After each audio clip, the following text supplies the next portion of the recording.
Good morning students, how are you? Fine. अच्छा बच्चों, last time हम क्या कर रहे थे? वी वर डूइंग साउंड, और साउंड में मैंने बताया था sound is produced by vibration, और इसके लिए हमने डिफरेंट टाइप की एक्टिविटीज़ की थी कि हम वाइब्रेशन से कैसे साउंड प्रोड्यूस कर सकते हैं। नाउ वी हैव डन, जैसे जालता रंग, ये सब एक्टिविटीज़ भी हमने कर ली थी। Now we will study about sound produce by human being. अब जैसे क्या होता है, अगर हम बहुत तेज़ बोलते हैं तो हमारी आवाज़ तेज़ ही आएगी, और अगर हम धीरे बोलते हैं हाँ तब अब धीरे आएगी। और इसके अलावा हर एक की आवाज़ डिफरेंट होती है। जैसे हनी बी है, वो उसकी बजिंग साउंड होती है, डॉग बार्किंग होती है, लॉयन रोरिंग होती है। तो अलग अलग एनिमल्स ही हम कह सकते हैं कि अलग अलग साउंड्स होती है। अब sound produced by human being, sound human being कैसे प्रोड्यूस करता है? साउंड इज प्रोड्यूस्ड बाय लैरिंग्स और वॉइस बॉक्स। जो ह्यूमन बीइंग है, इसमें sound produce human being bye voice box और लैरिंग्स। ये देखो, ये हमारा थर्ड रीजन जो होता है, इसमें हमारे प्रेजेंट होता है वॉइस बॉक्स और लैरिंग्स। ठीक है, तो यही हमारी साउंड प्रोड्यूस करता है। आप अपने थ्रोट पे यहाँ पे एक फिंगर रखो, you can see the vibration. जैसे मैंने आपको वाइब्रेशन बताई थी डिफरेंट डिफरेंट, अब अपने गले पे हाथ रख के भी आप वाइब्रेशन देख सकते हैं। ठीक है, अब this part of body is known as the voice box. ठीक है, it is the upper end, मतलब जो हमारा अपर है, it is the upper part of wind pipe, मतलब जो हमारी विंड पाइप होती है उसके ऊपर होता है। और इसमें टू वोकल कॉर्ड्स, ये देखो, ये मैंने वोकल कॉर्ड्स का डायग्राम बनाया है। इसमें आपका मेनली क्या होता है? Two vocal cords are present. अब जैसे ये वोकल कॉर्ड्स, ठीक है, अब इसमें बिल्कुल नैरो स्लिट होती है। ये जो नैरो स्लिट होती है, इट प्रोड्यूस साउंड। ये देखो नजर आ रही है ना वोकल कॉर्ड्स के बीच में। ठीक है, तो ये जो हमारी नैरो स्लिट्स है, यही हमारी साउंड प्रोड्यूस करती है। ठीक है, तो in such a way that it live a narrow slit, और वो नैरो स्लिट्स क्या करती है? साउंड प्रोड्यूस करती है। When the lungs force air through the slit, अब जब हमारे लंग्स से हवा जो है बाहर आती है, तो vocal cord vibrate, vocal cord vibrate होता है, और वाइब्रेशन से हमारी क्या प्रोड्यूस होती है? Sounds. A muscle attach to vocal cord can make the cord tight और लूज, मतलब हमारे जो मसल्स होते हैं, जो हमारे वोकल कॉर्ड से एसोसिएटेड होते हैं, वो इसको लूज भी बना सकते हैं और उसको टाइट भी बना सकते हैं। When vocal cords are tight and thin, the type of quality और वॉइस इज डिफरेंट। और जब मसल कॉर्ड हमारा लूज होता है और थिक होता है, तब हम डिफरेंट क्वालिटी की साउंड प्रोड्यूस करेंगे। तो चलो अब हम एक्टिविटी 13.6 देखते हैं। 13.6 में देखो, आपको एक गर्ल दिखाई दे रही है। ठीक है, इसने क्या किया? टू रबर स्ट्रिप्स, जैसे कि हमारी रबर होती है, उसकी एक यहाँ और एक इस टाइप से टू रबर स्ट्रिप्स उसने बनाई है। और उसमें बिल्कुल मतलब बहुत ज़्यादा नेग्लिजिबल, अब ये तो आपको नज़र आ रहा है, तो नेग्लिजिबल स्पेस उसने छोड़ा है, उनको स्ट्रेच किया है। You can see in the diagram. Stretch करने के बाद जो narrow space, that is silt, जो सिल्ट है उसने उसमें छोड़ा है, उसमें से अपने मुंह से साउंड प्रोड्यूस किए। अब उस नैरो स्लिट्स को जो वो साउंड प्रोड्यूस करेगी, तो वाइब्रेट होना शुरू हो जाएगा, और वाइब्रेशन से हमारी क्या प्रोड्यूस होगी? साउंड। ये ए और बी दोनों में यही है कि इसी तरह से सेम मैनर में हमारा वोकल कॉर्ड वर्क करता है कि बिल्कुल छोटा सा जो नैरो स्पेस है, जब उसमें एयर पास होती है तो वाइब्रेशन शुरू हो जाती है, और वाइब्रेशन से हमारी साउंड प्रोड्यूस होती है। अब जो वोकल कॉर्ड है, उनमें मतलब मैन में कितना 20 मिलीमीटर, इतना छोटा होता है, ज़्यादा बड़ा नहीं होता। In man it is 20 millimetre, ठीक है, और फीमेल में कितना होता है? 15 मिलीमीटर। और जो चाइल्ड होते हैं उनका तो बहुत ही छोटा होता है। तभी तो देखो ना, चाइल्ड्स की बड़ी बहुत स्वीट होती है, बहुत अच्छी आवाज़ होती है उनकी। ठीक है, तो ये किस पे डिपेंड करता है? हमारा वोकल कॉर्ड की लेंथ पे। अब इसके बाद sound need a medium for propagation. Sound जो है उसको कोई ना कोई मीडियम चाहिए, चाहे वो सॉलिड हो, चाहे लिक्विड हो, चाहे गैस हो। इन तीनों में से अगर मतलब तीनों में से कोई ना कोई एक मीडियम होना चाहिए, otherwise sound will not propagate, sound will not travel. तो sound can not travel in vacuum, ठीक है। वैक्यूम में हमारी साउंड जो है ट्रेवल नहीं कर सकती। वैक्यूम इसका लिखना है VACWM, ठीक है। वैक्यूम में हमारी साउंड जो है ट्रेवल नहीं कर सकती। तो हमें देखना है कि एयर तो जैसे मिक्सचर ऑफ गैसेस, एयर में अगर मैं बोल रही हूँ, मेरे आसपास जो भी बैठा है वो मेरी आवाज़ सुन पाएगा। क्यों? क्योंकि एयर में साउंड जो है वाइब्रेट करती है, और एयर में इसकी जो स्पीड होती है इज 343 मीटर पर सेकेंड। साउंड वो क्या होता है आपकी जो speed of sound in air. अब हमें देखना है कि क्या वाटर में ट्रेवल कर सकती है। इसके लिए फिर ये आपकी एक्टिविटी 13.C, इसमें क्या देखा है कि इसने एक ग्लास टम्बलर लिया, ठीक है, लेकिन ये ड्राई होना चाहिए। अगर ये जरा सा भी गीला हुआ तो आपका मोबाइल फ़ोन ख़राब हो जाएगा। उसमें उसने क्या लिखा है एक सेल फोन, जरा भी इसमें मॉइस्चर भी नहीं होना चाहिए। अब इसके बाद आपने अपने फ्रेंड को कहा कि आपको रिंग दे, यानी कि आपको फ़ोन करे, तो आप वो फ़ोन की रिंग सुन सकते हो। क्यों? क्योंकि टम्बलर है, ठीक है, टम्बलर में ये आपकी मिक्सचर ऑफ गैसेज है, और जब अपना अपना माउथ आप तब उसकी उस पर रखोगे तब आप बड़े आराम से इसको सुन सकते हो, ठीक है। अब इसके बाद आप क्या करो, अपना हैंड अपने उस पर रख लो, एयर पे, तब क्या आप सुन पाओगे? तब नहीं सुन पाएंगे, ठीक है।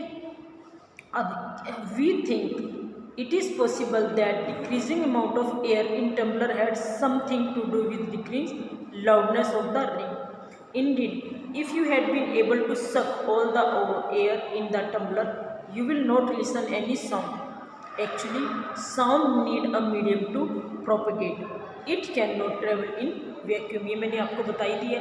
जैसे जैसे हम उसमें से टम्बलर से एयर रिमूव करेंगे हमें सुनाई नहीं देगा। क्यों सुनाई नहीं देगा? क्योंकि एक तरह से वैक्यूम क्रिएट हो जाएगा। इसके बाद हमारी है एक्टिविटी 13.8। एक्टिविटी 13.8 इसमें मेनली क्या है, आप क्या करोगे, एक बकेट लोगे, बकेट या बाथटब कुछ भी ले सकते हो, उसको आप पानी से भर दोगे। पानी से भरने के बाद आप एक स्मॉल बेल यानी कि एक छोटी सी घंटी लोगे और उस घंटी को आप वहाँ पे बजाओगे। You can hear the sound. क्यों आप हियर कर सकते हो?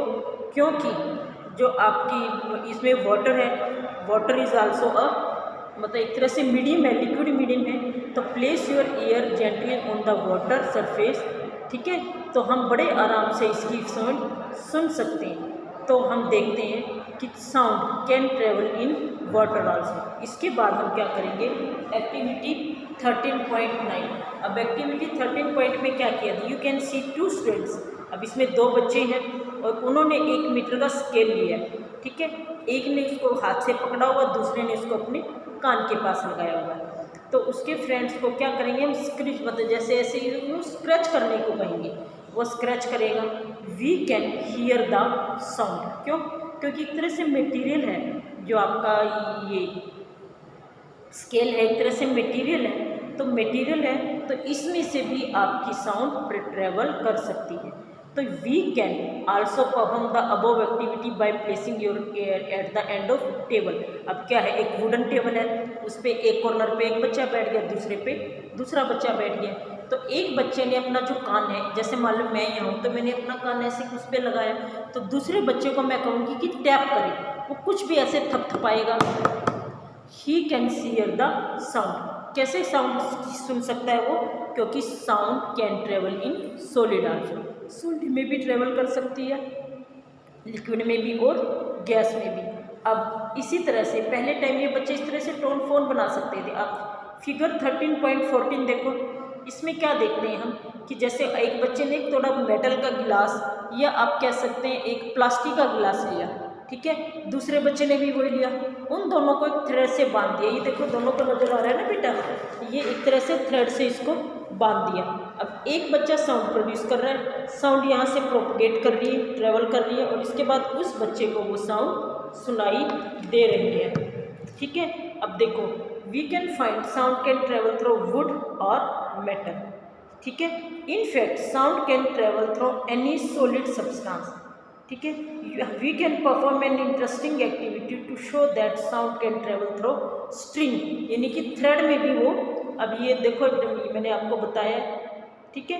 अब ये टॉय टेलीफोन, इसमें मैं बता रही हूँ ना कि दो उन्होंने एक ग्लास लिए, दोनों को एक थ्रेड से, ये आपको थ्रेड से बांधा है, और थ्रेड से बांधने के बाद दोनों बच्चे कुछ बोल रहे हैं, और they can hear the sound. क्यों?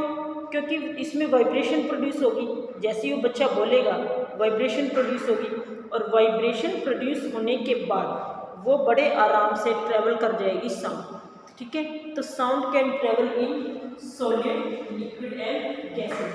सॉलिड में है 343 और लिक्विड में है 1500 मीटर पर सेकेंड, और जो उसमें ना आपकी 5000 जो सॉलिड, लेकिन बेटा सॉलिड में मैंने यहाँ 5000 लिखा तो है, लेकिन डिपेंड करता है, एल्यूमिनियम है, स्टील है, जैसे सॉलिड में डिफरेंट होता है, जैसे एल्यूमिनियम है, एल्यूमिनियम में और ज़्यादा तेज चलेगी, स्टील है उसमें थोड़ा कम होगा, तो नियर अबाउट ऑफ 5000 लिख सकते हैं, 5000 मीटर पर सेकेंड, और लिक्विड में है 500 मीटर पर सेकेंड।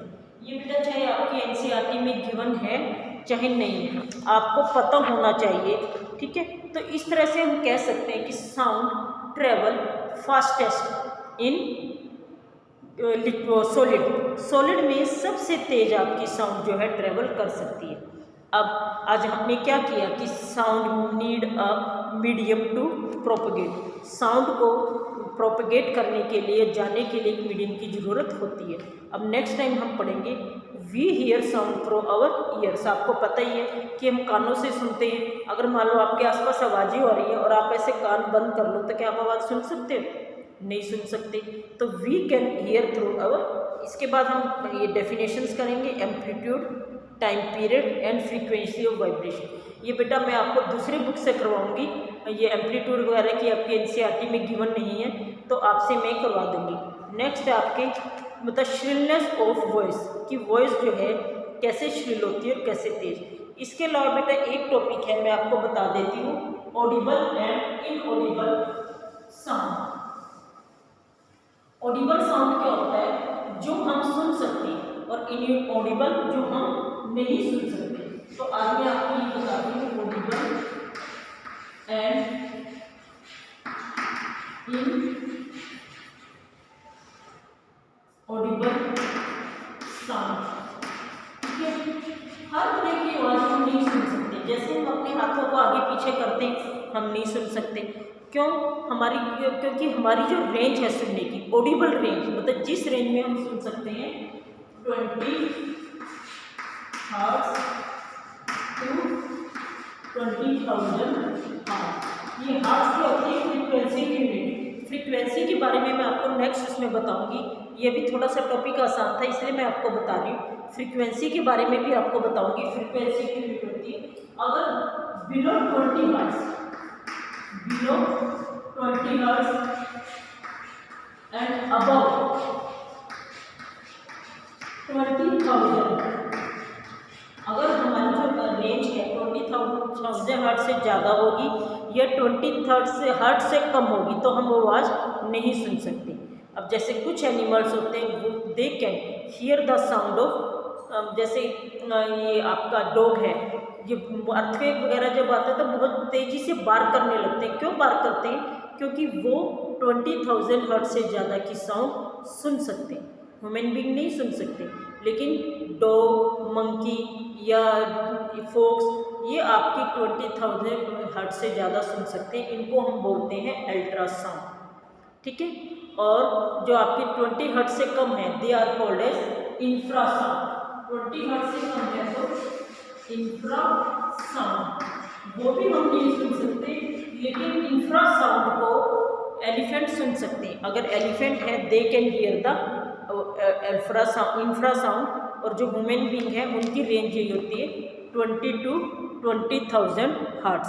तो इस रेंज में वो सुन सकते हैं। तो ये हमारी होती है ऑडिबल साउंड। और इनऑडिबल या तो 20 से कम है या 20,000 से ज़्यादा है, वो हमारे लिए इनऑडिबल होगी। ठीक है बच्चों, बहुत आसान टॉपिक था, मेनली एक्टिविटी ही मैंने करवाई है, तो ये टॉपिक आपको करना है। फिर नेक्स्ट टाइम हम propagation of sound by year ये हम करेंगे। ओके बच्चों।